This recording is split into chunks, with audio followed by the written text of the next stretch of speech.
जय हिंद friends, myself Rohit and welcome to our food lab classes. आज के इस लेक्चर में हम लोग पढ़ेंगे न्यूक्लिक एसिड के बारे में, जो class 11th and class 12th दोनों के लिए बहुत ही इंपॉर्टेंट ये टॉपिक है। और कहीं ना कहीं दोनों क्लास 11th और 12th के बायोलॉजी के जो चैप्टर्स हैं दोनों से क्या ये लिंक होता है, और कहीं दोनों का कहीं ना कहीं जो पॉइंट्स है वो सारे सेम हैं। तो आइए जानते हैं न्यूक्लिक एसिड होता क्या है। तो सबसे पहले हम एकदम बेसिक से स्टार्ट करेंगे, न्यूक्लिक एसिड आखिर होता क्या है। तो जो भी हमारी सेल्स, जितने भी ऑर्गेनिजम्स होते हैं वो सारे किससे मिलके बने हुए हैं? सेल से मिल करके बने हुए हैं। जितने भी ऑर्गेनिज्म है किससे मिलके बने हुए हैं? सेल से। तो मान के चलिए ये हमारा क्या है? सेल। और सेल के बीच में क्या होता है? न्यूक्लियस। तो जो न्यूक्लियस होता है या न्यूक्लियस के अंदर, अब कभी कभी कुछ जो जेनेटिक या जो न्यूक्लिक एसिड होते हैं न्यूक्लियस के बाहर भी होते हैं। तो यहाँ पे क्या है? न्यूक्लिक एसिड किसके अंदर पाया जाता है? तो न्यूक्लियस के अंदर पाया जाता है। अच्छा, अब ये जो न्यूक्लिक जो एसिड है कितने टाइप्स का होता है? तो न्यूक्लिक एसिड जनरली दो टाइप्स के होते हैं, एक होता है हमारा डीएनए और एक होता है हमारा आरएनए होता है। तो जो न्यूक्लिक एसिड कितने टाइप्स के होते हैं? दो टाइप्स के, एक है हमारा डीएनए और एक हमारा क्या है? आरएनए। डीएनए और आरएनए का फुल फॉर्म क्या होता है? तो डीएनए का फुल फॉर्म होता है डीऑक्सी राइबो न्यूक्लिक एसिड, यानी इसका फुल फॉर्म क्या होता है? Deoxy ribo nucleic acid. उसी तरह आरएनए का फुल फॉर्म क्या होता है? Ribo nucleic acid. अब ये राइबो न्यूक्लिक एसिड और डीऑक्सी राइबो न्यूक्लिक एसिड क्यों बोला जाता है, आगे चल करके हम एकदम आसानी से इसको क्लियरली समझ लेंगे। तो यहाँ तक समझ में आ गया कि जो जितने भी सेल्स होते हैं, सेल के अंदर न्यूक्लियस होता है, न्यूक्लियस के अंदर या कुछ जो होते हैं कुछ बाहर न्यूक्लिक एसिड पाया जाता है। और जो न्यूक्लिक एसिड है मेनली दो टाइप्स के होते हैं, एक होता है हमारा डीएनए और एक होता है आरएनए होता है। डीएनए का full form deoxy ribo nucleic acid होता है और आरएनए का फुल फॉर्म होता है राइबो न्यूक्लिक एसिड। अब ये डीएनए हो या आरएनए है, जो भी दोनों चीजें हैं डीएनए या आरएनए, दोनों मेनली किससे मिलके बने होते हैं? तो जो डीएनए होता है, आरएनए होता है, वो किससे मिलके बना होता है? मोनोमर यूनिट उसका क्या होता है? न्यूक्लियोटाइड्स होता है। यानी जैसे मान चलिए प्रोटीन क्या होता है? मोनोमर यूनिट से मिल करके क्या बनता है? प्रोटीन बनता है। ये जो ऐसे छोटे छोटे पार्ट्स होते हैं क्या होते हैं? मोनोमर्स है। ये मोनोमर्स क्या होते हैं? अमीनो एसिड होते हैं। ये अमीनो एसिड होते हैं, सारे सारे क्या होते हैं? Amino acid. तो इस तरह से एक एक अमीनो एसिड के मोनोमर से मिल करके एक पॉलीपेप्टाइड की चैन, सॉरी एक पेप्टाइड की चैन बन गई है, पॉलीपेप्टाइड की चैन बन गई है, जिसको हम लोग क्या बोलते हैं? प्रोटीन। सेम उसी तरह इसका मोनोमर यूनिट्स क्या होता है? न्यूक्लियोटाइड होता है। यानी डीएनए और आरएनए का न्यूक्लियोटाइड्स क्या होते हैं? और मोनोमर क्या होते हैं? न्यूक्लियोटाइड्स होते हैं। न्यूक्लियोटाइड से मिल करके एक एक न्यूक्लियोटाइड्स को जोड़ेंगे तो डीएनए बन जाएगा और या तो आरएनए बन जाएगा। ये जो न्यूक्लियोटाइड्स होते हैं किससे मिलके बने होते हैं? तो जो न्यूक्लियोटाइड्स हैं मेनली तीन चीजों से मिलकर के बनते हैं। एक हमारा क्या होता है? नाइट्रोजिनस बेस होता है, नाइट्रोजिनस बेस। दूसरा क्या होता है हमारा? पेंटोस शुगर होता है, पेंटोस शुगर। और तीसरा क्या होता है हमारा? फॉस्फेट होता है। क्या होता है? फॉस्फेट। अब ये जो नाइट्रोजिनस बेस है ये डीएनए के केस में क्या होगा और आरएनए के केस में क्या होगा? मान के चलिए अगर आरएनए है, क्या है? आरएनए, तो इसमें नाइट्रोजिनस बेस क्या होगा? हमारा एडेनिन होगा, ग्वानिन होगा, साइटोसिन होगा और यूरेसिल होगा। ये सारी चीजें होती हैं। वहीं अगर बेस की बात की जाए डीएनए क्या, तो डीएनए का बेस किससे मिलकर बना होता है? Adenine, guanine, cytosine and thymine. होता क्या है? थाइमिन की जगह पे आरएनए में यूरेसिल होता है और डीएनए में यूरेसिल की जगह पे क्या होता है? थाइमिन होता है। अब ये जो बेस पेयर होते हैं दो टाइप्स के होते हैं। बेस पेयर को हम लोग कितने कैटेगरी में डिवाइड करते हैं? जो बेस पेयर है प्यूरिन और पायरिमिडीन। किसमें किसमें? एक हमारा होता है प्यूरिन और दूसरा क्या होता है हमारा? पायरिमिडीन होता है। प्यूरिन में क्या होता है? एडेनिन आएगा और ग्वानिन आएगा। पायरिमिडीन में क्या आएगा? थाइमिन, यूरेसिल और साइटोसिन आएगा। यहां तक आई होप आपको क्लियर हो गया होगा। यानी जो डीएनए और आरएनए है उसकी मोनोमर यूनिट्स क्या होती है? न्यूक्लियोटाइड्स। और न्यूक्लियोटाइड किससे मिलकर बनता है? नाइट्रोजिनस बेस से। और नाइट्रोजिनस बेस क्या होते हैं? आरएनए में एडेनिन, ग्वानिन, साइटोसिन, यूरेसिल और डीएनए में एडेनिन, ग्वानिन, साइटोसिन और थाइमिन। बेस पेयर को दो कैटेगरी में डिवाइड किया गया। प्यूरिन में एडेनिन, ग्वानिन को रखते हैं और पायरिमिडीन में थाइमिन, यूरेसिल और साइटोसिन को रखते हैं। अब हमारा बात करते हैं फॉस्फेट का। तो फॉस्फेट क्या होता है? फॉस्फेट का कुछ ये फॉर्मूला होता है P, और यहाँ पे एक ऑक्सीजन होता है, ऊपर एक ऑक्सीजन, इधर ऑक्सीजन और यहाँ पे एक ऑक्सीजन। ये स्ट्रक्चर किसका है? फॉस्फेट का। ये क्या है? हमारा स्ट्रक्चर है। अब बात करते हैं पेंटोज शुगर की। तो जो पेंटोज शुगर है, क्या चीज? Pentose sugar. डीएनए में पेंटोज शुगर कैसा होता है? डीएनए का जो पेंटोज शुगर है, इसका स्ट्रक्चर कैसा होता है? तो कुछ इस तरह का होता है।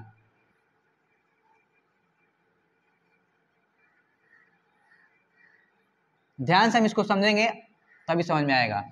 यहाँ पे हमारे पास क्या होता है? एक OH होता है, और यहाँ पे H, यहाँ पे H, यहाँ पे H, यहाँ पे OH, यहाँ पे H, और यहाँ पे CH2OH होगा, और यहाँ पे क्या होगा? H। अभी समझ में आ जाएगा क्यों इसको डीऑक्सी बोलते हैं और किसको राइबोन्यूक्लिक एसिड बोलते हैं।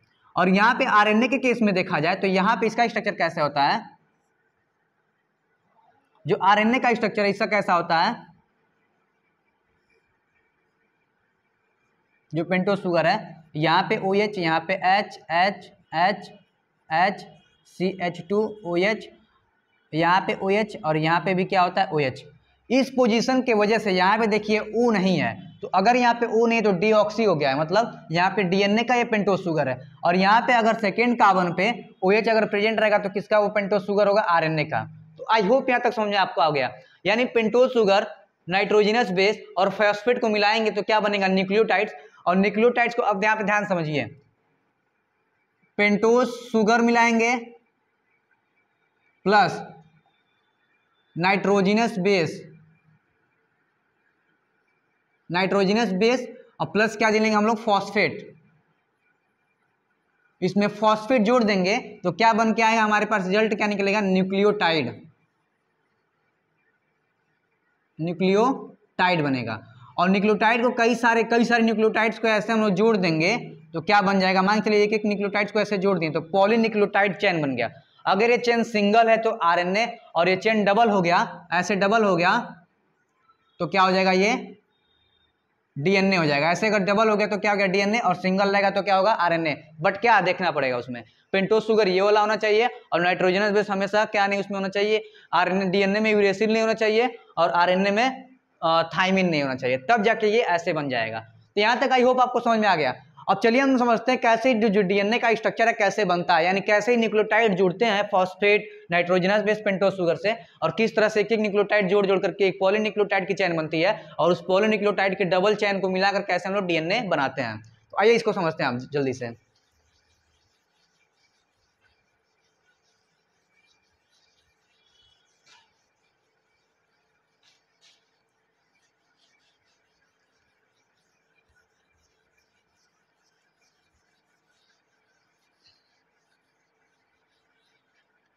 अब सबसे पहले हम डीएनए के स्ट्रक्चर को ऊपर चलेंगे। डीएनए का स्ट्रक्चर कैसा होता है? तो डीएनए के ऊपर जैसे फुल फॉर्म से पता है, डीऑक्सी राइबोन्यूक्लिक एसिड किससे मिलकर बनेगा? पेंटोज शुगर नाइट्रोजनस बेस और फॉस्फेट से मिलकर बनेगा। तो यहाँ पे देखिए ये डीएनए का स्ट्रक्चर हम लोग बनाने जा रहे हैं। कैसे बनता है? तो सबसे पहले हम क्या लेते हैं? पेंटोज शुगर लेते हैं। थोड़ा डायग्राम इधर देखा जाए, हम लोग क्या लेंगे? पेंटोज शुगर लेंगे।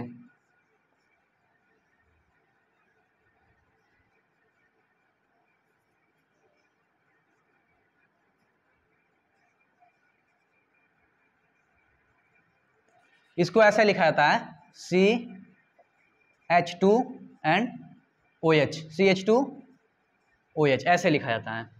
अब ये हो गया। अब यहाँ पे क्यों पे ये किसका डीएनए पेंटोज शुगर है? तो डीएनए वाला, क्योंकि यहाँ पे सेकेंड कार्बन पे ये फर्स्ट कार्बन, ये सेकेंड कार्बन, ये थर्ड कार्बन है, ये फोर्थ, और ये वाला कार्बन कौन सा है? फिफ्थ कार्बन है। तो सेकेंड कार्बन पे जो हाइड्रोजन है केवल अकेले है, ऑक्सीजन इसके साथ नहीं है, इसलिए इसको पेंटोज डीऑक्सी पेंटोज शुगर बोलते हैं। अब यहाँ पे जो पेंटोज शुगर हो गया उसके साथ हम इससे क्या जोड़ेंगे? पहले हम लोग क्लियर कर चुके हैं कि जो न्यूक्लियोटाइड होता है किससे किससे मिलकर बना होता है? नाइट्रोजनस बेस पेंटोज शुगर और फॉस्फेट से। अब इस पेंटोज शुगर तो मिल गया, अब इस पेंटोज शुगर से हम क्या जोड़ेंगे?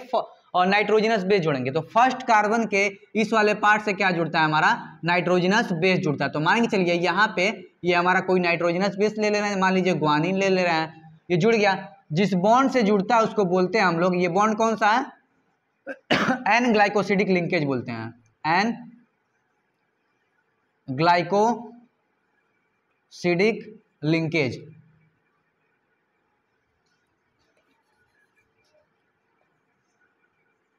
N glycosidic linkage.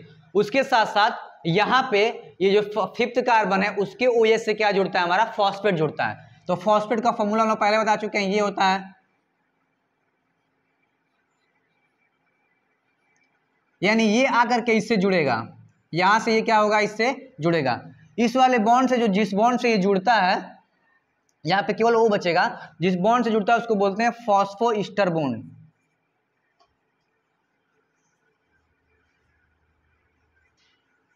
फॉस्फोईस्टर बॉन्ड बोलते हैं, क्या बोलते हैं, फॉस्फोईस्टर बॉन्ड। तो ये जो स्ट्रक्चर बन के आपको बॉन्ड तीनों जब जुड़ गए, नाइट्रोजनस बेस भी जुड़ चुका है, पेंटोज शुगर और फॉस्फेट जुड़ गया है, अब इस स्ट्रक्चर को हम लोग क्या बोलते हैं, न्यूक्लियोटाइड बोलते हैं, न्यूक्लियोटाइड बोलते हैं। कई सारे न्यूक्लियोटाइड्स, मान के चलिए ये न्यूक्लियोटाइड हो गया, अब इसी तरह कई सारे न्यूक्लियोटाइड्स को जोड़ देंगे तो क्या बन जाएगा, हमारा पॉलीन्यूक्लियोटाइड चेन बनेगा। तो आइए देखते हैं हम कैसे इस बॉन्ड को हम जोड़ करके बनाते हैं डीएनए। इस वाले स्ट्रक्चर से यहाँ पे हम लोग समझेंगे, यहाँ पे एन ग्लाइकोसिडिक लिंकेज है, ये कौन सा है, ग्लाइकोसिडिक लिंकेज ये है। अब देखिए यहाँ पे हम समझेंगे कैसे डीएनए का स्ट्रक्चर बनता है।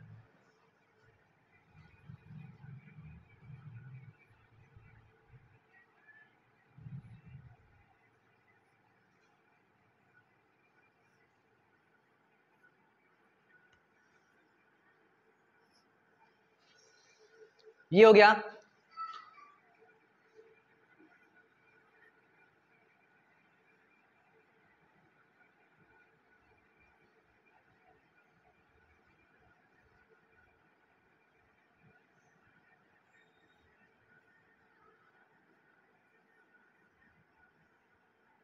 हमको पता है कि कई सारे न्यूक्लियोटाइड्स को जोड़ेंगे तो क्या बन जाएगा, पॉलीन्यूक्लियोटाइड। और पॉलीन्यूक्लियोटाइड की दो चेन को अगर मिलाएंगे और एक साथ जोड़ेंगे तो क्या बन जाएगा, डीएनए बनेगा। तो यहाँ पे देखिए न्यूक्लियोटाइड हम लोग बनाने जा रहे हैं और कैसे जोड़ेंगे इसमें।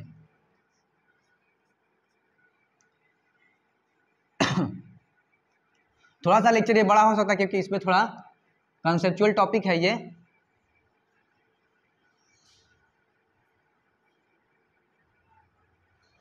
अब देखिए फर्स्ट का यहाँ पे क्या होता है, हमारा यहाँ पे क्या जुड़ा रहेगा, इस वाले OH से क्या जुड़ा रहेगा, इसको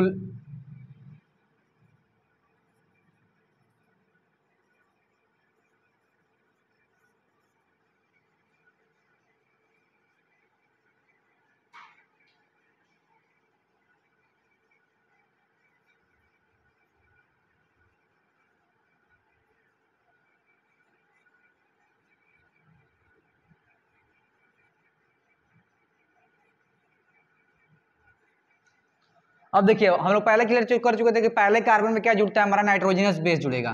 तो मान के चलिए यहाँ से क्या कोई नाइट्रोजनस बेस जुड़ा हुआ है, मान के चलिए क्या जुड़ा हुआ है, ग्वानिन जुड़ा हुआ है, यहाँ से क्या जुड़ा हुआ है, एडेनिन जुड़ा हुआ है, और यहाँ से क्या जुड़ा हुआ है, थाइमिन जुड़ा हुआ है, ऐसे जुड़ा हुआ है। फिर यहाँ पे क्या जुड़ता है, हमारा फॉस्फेट जुड़ता है। तो फॉस्फेट को देख लीजिए,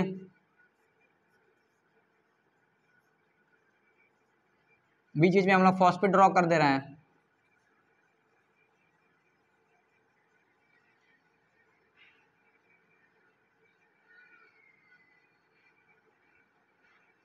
ये फॉस्फेट हो गया। अब यहाँ पे देखिए इस वाले यहाँ से नाइट्रोजनस भी सारे जुड़ गए। अब यहाँ पे क्या होता है, कार्बन नंबर फिफ्थ पे, क्योंकि ये फर्स्ट सेकेंड थर्ड फोर्थ और ये फिफ्थ कार्बन के OH से यहाँ पे ये बॉन्ड जुड़ेगा, जिसको हम लोग क्या बोले थे, फॉस्फोईस्टर बॉन्ड बोल रहे थे इसके पहले। यहाँ पे देखिए फॉस्फोईस्टर बॉन्ड है, तो यहाँ पे जुड़ गया।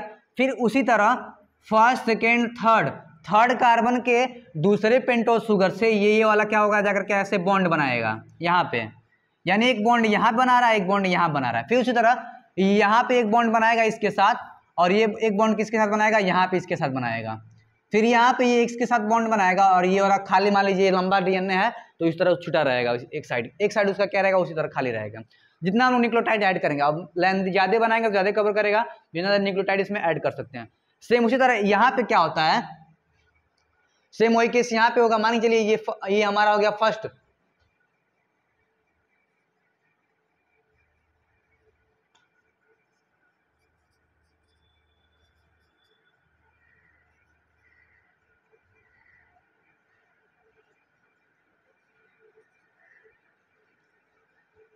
H और यहाँ पे क्या होगा CH2OH, यहाँ पे क्या होगा CH2OH, यहाँ पे क्या होगा CH2OH और यहाँ पे H, यहाँ पे OH, यहाँ पे H, ऐसे हो गया क्योंकि ये इस अपोजिट साइड में आता है। तो यहाँ पे हम लोग क्या जोड़ेंगे, पता है ये पहले ही हम लोग यहाँ पे नाइट्रोजनस बेस जोड़ेंगे, तो ग्वानिन के साथ क्या आएगा C, यहाँ पे क्या जोड़ेंगे हम लोग T नाइट्रोजनस बेस, और यहाँ पे क्या जोड़ेंगे हम लोग नाइट्रोजनस बेस में एडेनिन जोड़ेंगे, और यहाँ से हमारा क्या जुड़ेगा फॉस्फेट। तो फॉस्फेट सेम जैसे यहाँ पे जुड़ा हुआ है उसी तरह यहाँ पे जुड़ेगा। तो हम लोग सिंपल यहाँ पे बना दे रहे हैं कि यहाँ पे क्या जुड़ा हुआ है, हमारा फॉस्फेट जुड़ा हुआ है, यहाँ पे क्या जुड़ा हुआ है, यहाँ पे फॉस्फेट, और यहाँ पे क्या जुड़ा हुआ है फॉस्फेट ऐसे, और यहाँ से ऐसे जुड़ा हुआ है, यहाँ से यहाँ जुड़ा हुआ है, और यहाँ से ऐसे, मतलब फॉस्फेट जुड़ा हुआ है। थर्ड ये फर्स्ट कार्बन है, सेकेंड और थर्ड कार्बन से यहाँ जैसे जुड़ा है इसी तरह यहाँ पे जुड़ा हुआ था। अब ये जुड़ गया, उसके बाद से क्या होता है, ये जो बेस पेयर होते हैं ग्वानिन के साथ साइटोसिन का हमेशा 3 हाइड्रोजन बॉन्ड से जुड़ता है। यहाँ पे क्या हाइड्रोजन बॉन्ड है, H बॉन्ड लिख देना, हाइड्रोजन बॉन्ड कितने बॉन्ड इसमें 3, यहाँ पे 2 बॉन्ड होता है, और जब भी G के साथ हमेशा C का 3 बॉन्ड के साथ जुड़ेगा। अब यहाँ पे देखिए एक यहाँ पे एक लाइन तैयार हो चुका, एक यहाँ पे लाइन तैयार हो चुका, और बीच में बेस पेयर जो है, बेस पेयर आपस में जुड़े हुए हैं हाइड्रोजन बॉन्ड से, यानी यहाँ पे फॉस्फेट फॉस्फोइस्टर बॉन्ड से जुड़े हुए हैं, नाइट्रोजनस बेस किससे जुड़े हुए हैं, ग्लाइकोसिडिक लिंक के जुड़े हुए हैं, और नाइट्रोजनस बेस आपस में कैसे जुड़े हुए हैं, तो हाइड्रोजन बॉन्ड से जुड़े हुए हैं। तो इस तरह से, एक तरह से सिंपली देखा जाए तो एक ऐसा स्ट्रक्चर तैयार होता है। यहाँ पे देखिए एक ऐसा स्ट्रक्चर तैयार हो रहा है, पीछे साइड में ये है और बीच में नाइट्रोजनस बेस ऐसे जुड़े हुए हैं। कुछ इस तरह का स्ट्रक्चर डीएनए का बन करके हम लोग बुक में देखते हैं, ऐसे नाइट्रोजनस बेस इसमें अटैच होते हैं। तो ये था डीएनए का जुड़ने का तरीका, कैसे डीएनए जुड़ता है। अब आइए चलते हैं, अगर यही पॉलीपेप्टाइड की चेन सिंगल रहेगी और नाइट्रोजनस बेस क्या रहेगा, यहाँ पे किसी भी जगह पे थायमिन अगर नहीं रहेगा और पेंटोज शुगर में हमेशा यहाँ पे H रहेगा, OH रहेगा, तो ये जो बनेगा चेन बनेगा उससे कौन सा मतलब न्यूक्लिक एसिड बनेगा, तो आरएनए बनेगा, यानी सिंगल चेन को क्या बोलेंगे आरएनए। तो ये हमारा डीएनए का स्ट्रक्चर बन के तैयार होता है, ऐसे जुड़ता है। अब आइए चलते हैं हम लोग कैसे आरएनए जुड़ता है, आरएनए का स्ट्रक्चर क्या होता है।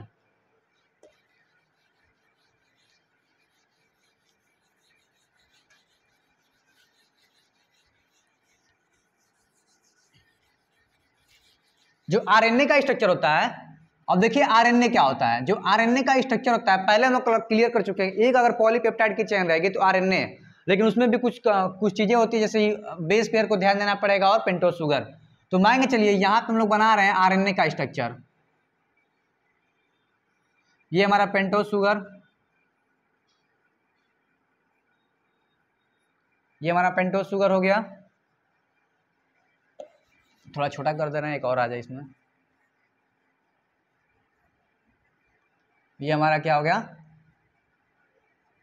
Pentose sugar.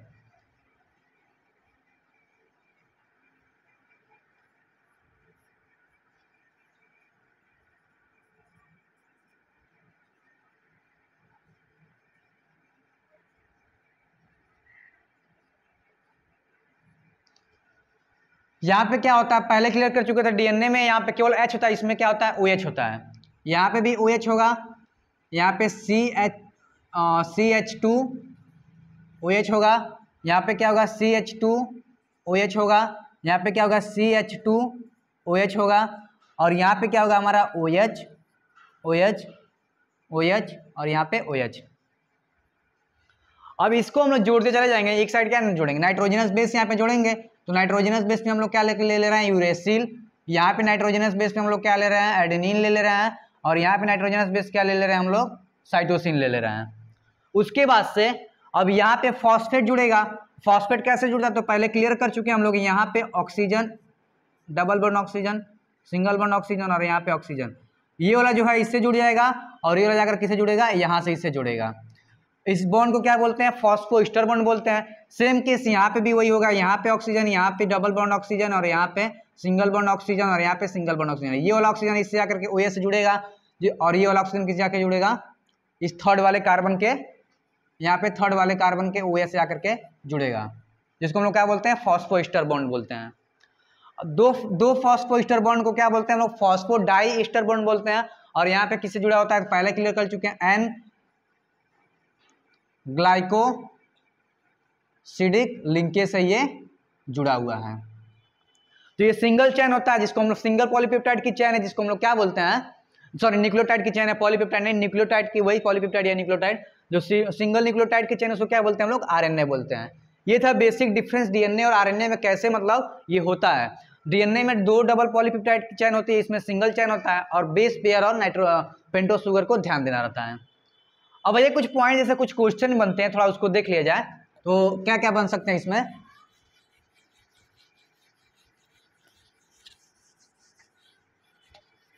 इसमें क्वेश्चन क्या क्या बन सकते हैं। तो पहला पॉइंट क्या होता है, एन ग्लाइकोसिडिक,